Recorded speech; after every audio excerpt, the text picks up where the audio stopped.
न चिपकाना। आज वो नहीं है। 19 फरवरी को उनकी तीसरी पूरी तिथि मनाई जाएगी। वो दुनिया में नहीं है। और मैं 12 साल संस्था में नारायणी साहित्य अकादमी में सचिव पद पे कार्यरत रही और इसमें बाध्यता थी कि जो दिल्ली में रहेगा वही राष्ट्रीय अध्यक्ष बनेगा। हमारे उपाध्यक्ष जी हैं झारखंड के आशुतोष प्रसाद श्रीवास्तव जी, जो कि वरिष्ठ पत्रकार और लेखक हैं। तो वो दिल्ली में नहीं थे। सबकी सर्वसम्मति से मुझे राष्ट्रीय अध्यक्ष नियुक्त कर दिया गया। इस बात को हो गए 5 साल और 2 बार आपको चांस मिलेगा। 5 साल का इसमें पद होता है। अगर आप अच्छा कार्य कर रहे हैं तो आपका সময়काल बढ़ जाएगा। और आप विश्वास नहीं करेंगे कि इसमें ब्राह्मण लाभी सब लोग थे, हर तरह के लोग, श्रीवास्तव लोग बहुत ज़्यादा है या कुछ। इन 4 वर्षों में उनके नाम से 1 लाख का पुरस्कार आचार्य निशांत केतु जी को दिया गया। मतलब उनके समग्र साहित्य लेखन पे। और इस समय कुट्टी की यादव, जिन्होंने लंका में इतना काम किया है हिंदी के प्रचार प्रसार के लिए, वो प्रोफेसर हैं, एम्बेसी में भी रात में काम करती हैं और उन्होंने अपना नाम ही कौशल्या रख लिया। और इस संस्था में आना चाहती हूँ मैं, भारत आना चाहती हूँ। तो उनका निवेदन भी हमने स्वीकार किया। अब यहाँ का 10,000, वहाँ मतलब वहाँ का 40,000 समझिए। तो वो 14 जनवरी को आ रही हैं, तो उनको भी हमने सोचा है कि विश्व स्तरीय उनको सम्मान दे दिया जाए। और आप लोग विश्वास नहीं करेंगे कि 1 टूटा पैसा सदस्यों से भी हम नहीं एकत्र करते। मेरी सारी राजनीति नारायणी साहित्य अकादमी में जाती है। बाल साहित्य नेशनल बुक ट्रस्ट में मुझे मिल जाता है 3-4 लाख रुपए बाल साहित्य का, और अदर उपन्यास वगैरह है तो आती है राशि। तो आप समझिए 1 पैसा अपने लोग भी कहते हैं। तो मैंने कहा नहीं, वो साहित्यिक पुत्री मुझे मानते थे। अगर इस संस्था में ऊपर दिया गया है तो मैं अपने जीवन काल तक इसको निभा दूंगी। अब बड़े सम्मानजनक प्रोग्राम होते हैं दिल्ली में करना, प्रगति मैदान में करना, कोई वो नहीं है। और अखंड इतने बड़े एशिया के सबसे बड़े गांव से कर रहे हैं, अकेले मेहनत कर रहे हैं। ये कोई गवर्नमेंट जॉब में नहीं है, कोई आय का और साधन नहीं है। तो ये कैसे व्यवस्था सारी होती होगी, खाना पीना रहना, उसके बाद जो भी है, तो ये कोई बहुत ही मील का पत्थर साबित होगा आगे भविष्य में। और संस्थाएं इसी तरह मतलब चलनी चाहिए, क्योंकि पानी के बुलबुले जैसी अनेकों संस्थाएं खुलती हैं, खत्म हो जाती हैं। और संस्था ऐसी होनी चाहिए कि आदमी खत्म हो जाए, संस्था न खत्म हो। उन्होंने कुछ तो देखा होगा हमारे में। इसमें हजारों प्रोफेसर हैं नागौर सिंह जी के पढ़ाए हुए। आप सोचिए। तो उसके बाद मुझे वो संरक्षक रहे, और इस नारायणी साहित्य अकादमी में जो संरक्षक रहता है, इतनी पावर रहती है, किसी की भी 3 गलतियों को डिसमिस कर देगा, पर्चा हटा देगा।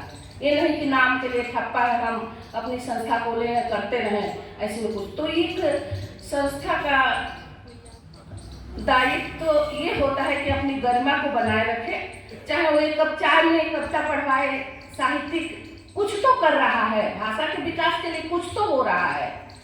और 3 दिवसीय और 3 दिनों का सब चीज, खान पान, सब चीज का हिसाब लगाइए तो बहुत बड़ा ये खर्चा है, कोई छोटा नहीं है। हमारे कुछ इस योगदान से कुछ वो नहीं होने वाला है, लेकिन अपने हिम्मत और सौहार्द हम सोच रहे हैं, सभी लोग हैं। जैसे लखनऊ तो नवाबों का शहर है और नवाबों जैसा ही रहना चाहिए, और अखंड छोटे भाई जैसे हैं। इस गरिमा का बहुत ही ध्यान रखना चाहिए कि हम कैसे किस तरह से मदद कर रहे हैं। और अभी एक और बात कहना चाहेंगे कि इधर से मान नहीं रहे हैं लोग, आजमगढ़ और ससुराल से लोग। तभी मैंने कहा कोई आएगा तो 7 बजे के बाद आना। मना तो हम कर रहे हैं। एक हमारे छोटे भाई हैं जो इंटर कॉलेज के प्रिंसिपल हैं, ब्रजेश सिंह, और वो पूरे उत्तर प्रदेश के प्रिंसिपलों के अध्यक्ष भी हैं। अब वो पता नहीं कहाँ से यहीं के माध्यम से उनको पता चला है कि मैं आई हूँ। वो कह रहे कोई सुनना नहीं, मैं आ रहा हूँ आपको लेने। मैंने कहा 7 बजे से 8 बजे से पहले एंट्री मत करना पड़े, सोने के टाइम एंट्री करना। मैं ये आपके मतलब जेहन में ये बात पहुँचा दे रही हूँ कि पूरी मैं कोशिश की हूँ कि वो जल्दी ना पहुँचे। सोने के टाइम आ जाए कोई बात नहीं, जाके घर सो जाएंगे, वो कोई दिक्कत नहीं। और एक दो बातें मैं काव्य के माध्यम से कहूँगी, वो भी सभ्यता, संस्कृति और अपने उससे जुड़ी है, मातृशक्ति के लिए। एक बार रामलीला के कवि सम्मेलन में बुलाया गया, समझ नहीं आया कि वहाँ क्या पढ़ें। हाँ जी भैया।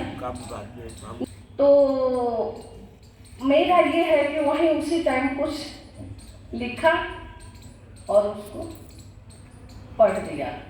ये नहीं कि पुरानी ही चीज़ें हमेशा लपेटते रहें। और यहाँ आकर इतने रस देखने को मिले कि मेरा मन तो बहुत खुश हो गया। और मैं ग्रामीण परिवेश से बहुत प्रेम करती हूँ, रहती तो दिल्ली में हूँ, 5-6 बार जहाँ जाने का मन होता है। कौशानी मुझे बहुत पसंद है, तो वहाँ 10-15 दिन जाकर रहती हूँ और एक किताब लिख के ले आती हूँ। बहुत अच्छी, एकदम अंतिम बॉर्डर है। उत्तराखंड के जो होंगे सब लोग कौशानी जानते होंगे, पंत जी की जन्मभूमि। अब पंत जी का इतना बड़ा हाल है, उसमें खिड़की बनी है, सारी खाई दिखती है वो, और वहाँ बैठ के लिखते थे। चबूतरा है वो, वहाँ पे 10-12 लोग हम लोग बैठ जाए तो उस वहाँ जाकर 1-2 घंटा प्रतिदिन रहना, ये दिनचर्या थोड़ा इन चीज़ों से हट के, तब जाकर बहुत अपने को रगड़ा है, नींद हराम किया है, तब पुस्तकें इतनी आ पाई हैं। और उसी सरस्वती का धन आया है, तो वो हमने कह दिया कि इससे जो भी आ रहा है। और घर में ऐसे भी हमारी दादी कहती थी कि महिलाओं के कमाई से घर नहीं चलना चाहिए। और मैं पब्लिक स्कूल में एज ए प्रिंसिपल 28 वर्ष काम की हूँ, घुटने से अभी 2 साल से मैं छोड़ी हूँ। तो वो सारी चीज़ें बच्चों के एजुकेशन वगैरह में, जो गरीब बच्चे 12वीं के बाद कोई संस्था नहीं मिली, कोई कुछ नहीं, जहाँ मुझे पता चल जाता है उस तरह बच्चों की शिक्षा में मदद करना, बच्चों की गरीब की शादियाँ कराना, ये सब मेरे रहा है।